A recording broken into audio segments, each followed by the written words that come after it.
হাসনাত আব্দুল্লাহ গণধোলাই খায় কুমিল্লার রাস্তায়। অসংখ্য নেতার মৃত্যু হয় আওয়ামী লীগের পরিকল্পনায়। দর্শক দেখতে পাচ্ছেন হাসনাত আব্দুল্লাহর উপর সবাই একসাথে ঝাঁপিয়ে পড়ে আওয়ামী লীগ কর্মীরা লাঠি সুটা নিয়ে এই মুহূর্তে দেশ উত্তাল। এদিকে আজ কুমিল্লার রাজপথে হাসনাত আব্দুল্লাহর খুবই খারাপ অবস্থা হয়েছে। আওয়ামী লীগ এবং জামাত কর্মীরা তার উপর ভয়াবহভাবে আক্রমণ করে এই মুহূর্তে দেশে নতুন পরিস্থিতি হয়েছে। তাই তো বলি, হাসনাত আব্দুল্লাহরা কেন হম্প শুরু করলো? নির্বাচনের পরে কিন্তু কিছু সময় বা কিছুদিন তারা একটু একেবারে শান্ত সুস্থ থাকার চেষ্টা করছে, বিশেষ করে আওয়ামী লীগ বিষয়ে। এখন তারা বলতেছেন যে আমরা জেগে থাকতে, আমরা বেঁচে থাকতে আওয়ামী লীগকে ফিরিয়ে আনতে দেব না। এখন দেখলাম প্রতিটি রগে রগে দেখতেছি যে মীর জাফর আসলে কারা বা তাদের আসলে চেনার উপায়গুলো আসলে কি। এরাই হচ্ছে প্রকৃত মীর জাফর। ভাবা যায় এগুলা। সংসদ অধিবেশন শুরু হওয়ার আগেই জামাতকে হাতে রাখতে চায় বা হাত করতে চায় বিএনপি। অবাক হচ্ছেন? আমার হলো ধারণা সত্য। বিএনপি রাজনীতি যে কতটা চালাকি। মীমাংসিত বিষয় নিয়ে ডেভিল ইনুসের পাকপন্থী ইতিহাসের পথেই হাঁটছে বিএনপি। ইনুসের মতো করেই তারেক রহমান ডেভিলের দিকে অগ্রসরিত হচ্ছে। বাংলাদেশের রাজনীতির মোড় কখন কোন দিকে যায় বোঝা মুশকিল। পাশার দান কখন কার টেবিলে যায় বলা যায় না। এখানে কেউ 15 বছরেও ক্ষমতা ছাড়তে চায় না, আর কেউ 2 মাসও ক্ষমতায় টিকে থাকতে পারে না। হ্যাঁ, বাংলাদেশের রাজনীতি এবং ক্ষমতা চারদিকে ঘুরপাক খাচ্ছে। এবং এই মুহূর্তে পাওয়া সবচেয়ে বড় ব্রেকিং নিউজ, হাসনাত আব্দুল্লাহ তার নিজ এলাকা কুমিল্লায় খারাপ অবস্থা হয়, তার উপর কঠিন প্রভাব পড়ে। দর্শক শ্রোতা, আপনারা জানেন আওয়ামী লীগ, অন্যদিকে বিএনপি কর্মীরা এই হাসনাত, সার্জিস এবং আরো যারা সমন্বয়ক রয়েছে সকলের কিন্তু ক্ষতি করতে চায় এবং গোপনে থেকে পরিকল্পনা করে আসছিল তারা। আজকে তাদের পরিকল্পনাটা বাস্তব হয়ে হাসনাত আব্দুল্লাহর খুবই খারাপ অবস্থা রাজপথে। আসুন আমরা কথা বলাচ্ছি না, আমরা সরাসরি ভিডিওর মূল আলোচনায় চলে যাচ্ছি। আমি আমার লাইফে মীর জাফর দেখি নাই। আমি আমার এই বয়সে ছোট থেকে এত বড় হয়েছি, আমি মীর জাফর দেখি নাই। কিন্তু এখন দেখলাম প্রতিটি রগে রগে দেখতেছি যে মীর জাফর আসলে কারা বা তাদের আসলে চেনার উপায়গুলো আসলে কি। এরাই হচ্ছে প্রকৃত মীর জাফর। ভাবা যায় এগুলা। নাহিদ ইসলাম কি বলছে যে ডক্টর ইউনূসের অধীনে যে নির্বাচনটি হয়েছে সেই নির্বাচন বৈধ যদি হয় তাহলে আওয়ামী লীগ আসতে পারবে না। তার হচ্ছে এই ধরনের কথা যে সংবিধানে যদি নির্বাচন না থাকে, অন্তর্বর্তী গভর্নমেন্টের অধীনে যদি নির্বাচন না থাকে, সেহেতু জনাব তারেক রহমান আপনি নির্বাচিত হয়েছেন, প্রধানমন্ত্রী হয়েছেন, সেহেতু আপনিও তো অবৈধ। আপনার এই প্রধানমন্ত্রীর চেয়ারটিও তো অবৈধ। আপনি কতদিন ক্ষমতা ধরে রাখতে পারবেন? এটা হচ্ছে নাহিদ ইসলামের যুক্তি। নাহিদ ইসলামের কথা হচ্ছে আপনারা ইউনূসের অধীনে এটা হবে না, সেটা হবে না, তাদের যে জুলাই আপনার সনদপত্র সেটাকে বাস্তবায়নের ক্ষেত্রে তারেক রহমান এগুলো করবে না। ভিন্ন প্রশ্নে তারা ধরছে যে সেই প্রসঙ্গে যদি আপনারা ধরে নেন তাহলে আমাদের জুলাই সনদপত্র আপনারা বাস্তবায়ন করবেন না, এটা অবৈধ। তাহলে ইউনূসের অধীনে যে নির্বাচনটি হয়েছে সেটিও তো অবৈধ। বাংলাদেশের বৈধ প্রধানমন্ত্রী তিনি নাম এখন পর্যন্ত শেখ হাসিনা। কে বলছে? নাহিদ ইসলাম। তিনি সরাসরি কথা বলছে।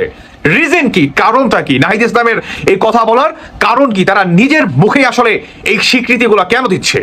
কেন? তাহলে কি শেখ হাসিনা এখনো বাংলাদেশের বৈধ প্রধানমন্ত্রী? নাহিদ ইসলামের কথার অনুযায়ী যেহেতু অন্তর্বর্তী সরকার আমাদের বাংলাদেশের সংবিধানেও ছিল না, সংবিধান সাসপেন্ডও করে নাই অন্তর্বর্তী গভর্নমেন্ট, ইভেন নতুন সংবিধান তারা তৈরিও করেনি, জনগণের ম্যান্ডেট নিয়েও অন্তর্বর্তী সরকার গঠিত করা হয়নি, ইভেন অন্তর্বর্তী গভর্নমেন্ট যে নির্বাচন করবে বা নির্বাচন দিবে সেটাও আমাদের বাংলাদেশে নাই, সংবিধানে নাই। আবার এটা বৈধ প্রধানমন্ত্রী হয়ে যায় এই নির্বাচনের মাধ্যমে।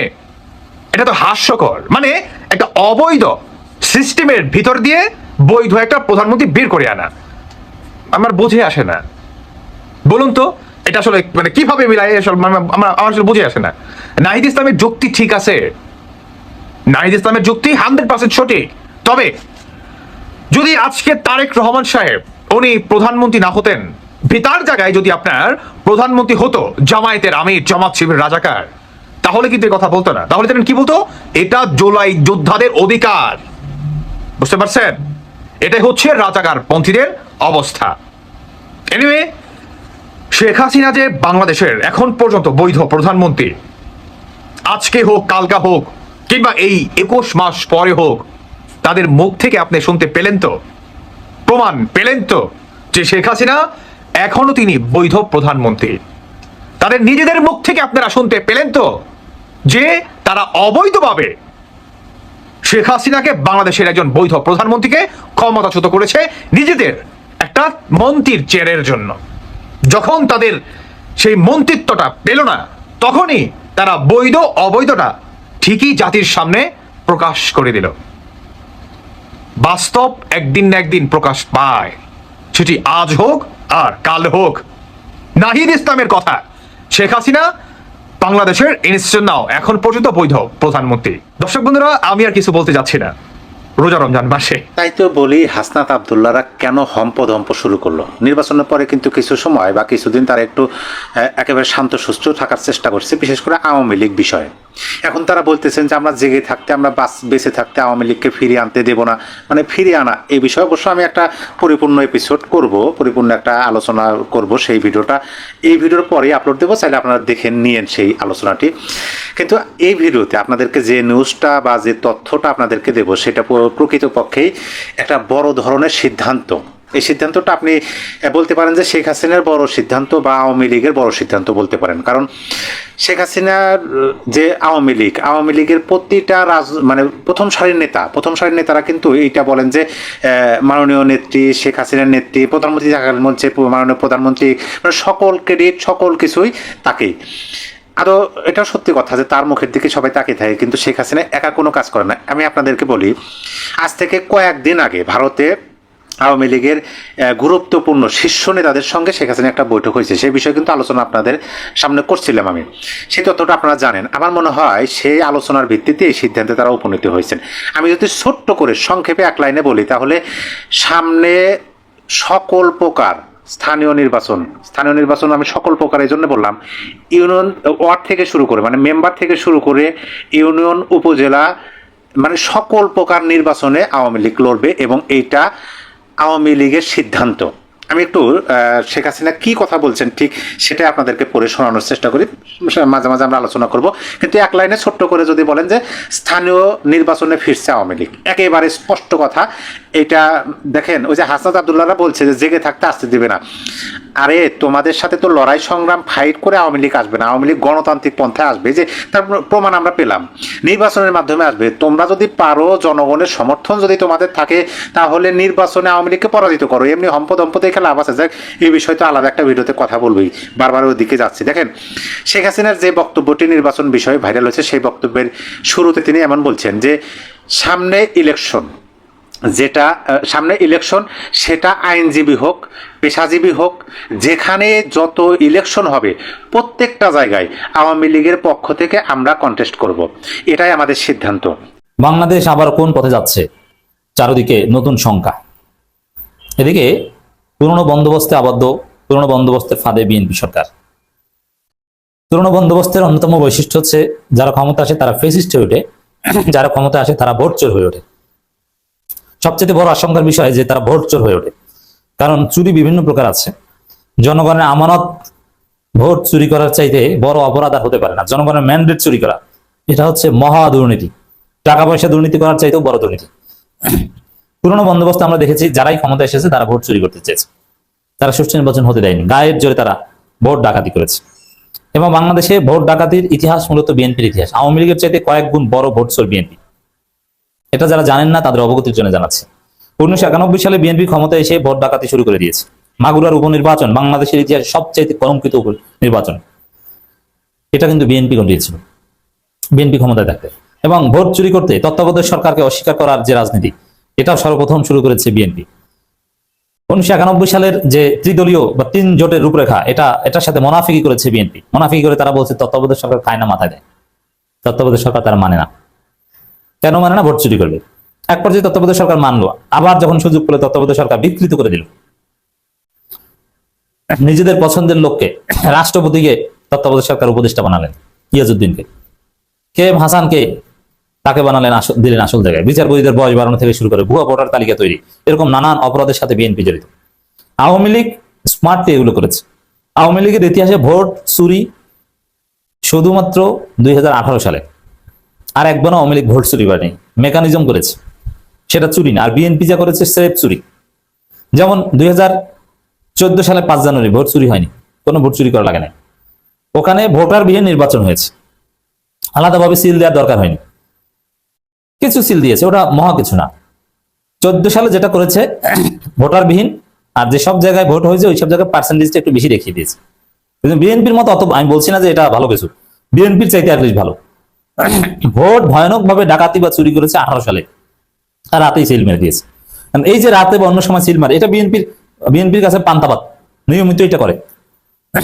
2024 সালে 7 জানুয়ারি নির্বাচন, ওখানেও বড় চুরি করা লাগে, ওখানে সিস্টেম করে এমন ভাবে ডামি নির্বাচন দিয়েছে যাতে অনেকেই ভোট দিতে গিয়েছে। এবং ওখানে কিন্তু আওয়ামী লীগের বিদ্রোহী প্রার্থীরা ইগল প্রতীকে অনেকেই জিতেছে, বিপুল সংখ্যক প্রার্থী জিতেছে, এমনকি তারা বিরোধী দল হওয়ার মতো সক্ষমতা রেখেছিল। জাতীয় পার্টির কেউ হেরেছে, কেউ জিতেছে, একদম মহা অপকর্মের নির্বাচন কিন্তু হয়নি। এই তুলনাটা দিলাম এই কারণে, ভোট চুরিতে কিন্তু আওয়ামী লীগের চাইতে বিএনপি ফার্স্ট। এটা যারা জানেন না তারা এখন জেনে রাখুন। অতএব আগামী স্থানীয় সরকার নির্বাচনে বিএনপি কি আকামটা করতে পারে। মীমাংসিত বিষয় নিয়ে ডেভিল ইনুসের পাকপন্থী ইতিহাসের পথেই হাঁটছে বিএনপি। ইনুসের মতো করেই তারেক রহমান ডেভিলের দিকে অগ্রসরিত হচ্ছে। বিএনপি নেতৃবৃন্দকে বলবো, বিশেষ করে যারা 71 মুক্তিযুদ্ধকে ধারণ করেন, অনতিবিলম্বে আপনাদের নেতাকে থামান, তা না হইলে কিন্তু জনগণ থামাই দেবে। আর জনগণ যখন থামাই দেওয়ার জন্য রাস্তায় নামে পড়বে, তখন কিন্তু যেদিক দিয়ে দৌড় পারেন না কেন, সুযোগ কিন্তু নাই। বাংলাদেশ থেকে পাকিস্তান যাওয়ার মতো অবস্থা কিন্তু নাই। বঙ্গবন্ধুকে হত্যা করে ক্ষমতায় আসে জিয়াউর রহমান, জিয়াউর রহমানকে হত্যা করে ক্ষমতায় আসে এরশাদ, সকল দল মিলে এরশাদকে হটিয়ে ক্ষমতায় আসেন বিএনপি। আর সকল দলকে নির্বাচনের মাধ্যমে জনগণের প্রত্যক্ষ ভোটে ক্ষমতায় আসে আওয়ামী লীগ। ইতিহাস সাক্ষী এই পর্যন্ত আওয়ামী লীগ সভানেত্রী জননেত্রী শেখ হাসিনাকে হত্যার জন্য একবার না, দুইবার না, 24 বার সর্বোচ্চ রকমের চেষ্টা করা হয়েছে। কিন্তু ইতিহাসে এটাও সাক্ষী, জননেত্রী শেখ হাসিনা কখনোই হিংসা বা প্রতিহিংসার বশবর্তী বা প্রতিপক্ষ এমন চিন্তা করে কখনোই তাদেরকে হত্যার জন্য কখনো চেষ্টা করে নাই। যদি একটা বার করতো তাহলে সে বিরোধী দলে থাকাকালীন তার নেতা কর্মীদের সেই নির্দেশনা দিলে ওরা কাফিল, কিন্তু সেটা তিনি কখনোই করেন নাই। তিনি করেছেন সাম্যের রাজনীতি, তিনি করেছেন ক্ষমার রাজনীতি। ওই যখন খালেদা জিয়া বিদেশে গিয়েছিল হজ পালন করতে, তখনই কিন্তু আজকের যে জাইমা রহমান তার জন্ম হয় বঙ্গবন্ধু মেডিকেল হাসপাতালে। নেত্রী কিন্তু সেখানে ফুল দিয়ে শুভেচ্ছা জানাইছিলেন, জন্মদিনের শুভেচ্ছা জানাইছিলেন, মিষ্টি ফল কিনে নিয়ে গেছিলেন। তারেক রহমানের বিয়েতে বঙ্গবন্ধু কন্যা কিন্তু যাইতে ভুল করেন নাই। কোকো যখন মারা যায় তার বাসায় শোক জানাইতে নেত্রী প্রধানমন্ত্রী যাইতে কিন্তু ভুল করে নাই। অপমানিত হয়েছে এই দেশের জনগণ জানে। তারেক রহমান যদি ডেভিল হয়ে যায় এত অবাক হওয়ার মতো কিছু নাই। সে প্রধানমন্ত্রীর ছেলে যখন ছিল তৎকালীন থেকে এক প্রকার ডেভিলই ছিল। আওয়ামী লীগের সারা দেশে 1 থেকে 6 সাল পর্যন্ত প্রায় 30,000-এর অধিক আওয়ামী লীগের নেতা কর্মীকে হত্যা করেছিল। আরো অধিকতর হত্যার জন্য আজকের এই র্যাব বাহিনী সৃষ্টি করেছিল। 21 গ্রেনেড হামলা তাদের নির্দেশেই হয়েছিল। এই ইতিহাস জানে, আমরা দেশের জনগণ জানে। এই তারেক রহমান কিন্তু এই কিছুদিন আগেও তো লন্ডনের একটা প্রোগ্রামে 71 সালে শহীদের সংখ্যা 30 লক্ষের জায়গায় তিনি 30 লক্ষ বলতে নারাজ হয়েছিলেন। তিনি যে পাকপন্থী ইতিহাসকে ধারণ করে, তিনি যে গৌরব উজ্জ্বল এবং মীমাংসিত ইতিহাসকে বিকৃত করার ধারক এবং বাহককে বহন করে এবং সেই ইতিহাসকে যারা প্রমোট করতে চায় তাদের সমর্থন নিয়ে চলে, এটা তো ইতিহাস থেকে আমাদের জানা আছে। 2024 সালের জুলাই সন্ত্রাসকে দিয়ে 1971কে ঢেকে দেওয়ার যে মেটিকুলাস ডিজাইন নিয়ে ইউনূসের নেতৃত্বে জামায়াত, বিএনপি, এনসিপি কাজ করছিল, তা যে এখনো চলমান তা প্রমাণিত হলো 7ই মার্চে বঙ্গবন্ধুর শেখ মুজিবুর রহমানের ঐতিহাসিক ভাষণ বাজানোর অপরাধে গ্রেপ্তার করা থেকে। ইউনূস সরকারের অবৈধ শাসনামলে ভেঙে গুড়িয়ে দেওয়া ধানমন্ডি 32-এ শ্রদ্ধা জানাতে আসা ব্যক্তিদের গ্রেপ্তারের মধ্য দিয়ে প্রমাণিত হলো যে তারেক রহমানের সরকার আসলে ইউনূস সরকারের এক্সটেনশন। আপনাদের মনে থাকবে যে এই ভিডিও কলাম থেকেই একাধিকবার ভাগো আওয়ামী লীগ আসছে বলে ভিডিও করে প্রমাণ করেছিলাম যে ইউনূস আমলে বিএনপি, জামায়াত, এনসিপি কিভাবে আওয়ামী লীগের ভয়ে শঙ্কিত হয়ে দলটিকে নিষিদ্ধ ঘোষণা করে লাখ লাখ নেতাকর্মীকে জেলে দিয়ে জেলের ভেতর হত্যা করে জুলুম চালিয়েছে। এখন তারেক রহমানের এই বর্ধিত সরকার কাজটি করে যাচ্ছে। 7ই মার্চের ভাষণকেই যদি তাদের এত ভয়, তাহলে তারা আওয়ামী লীগ আসলে সামলাবে কি করে বলুন তো?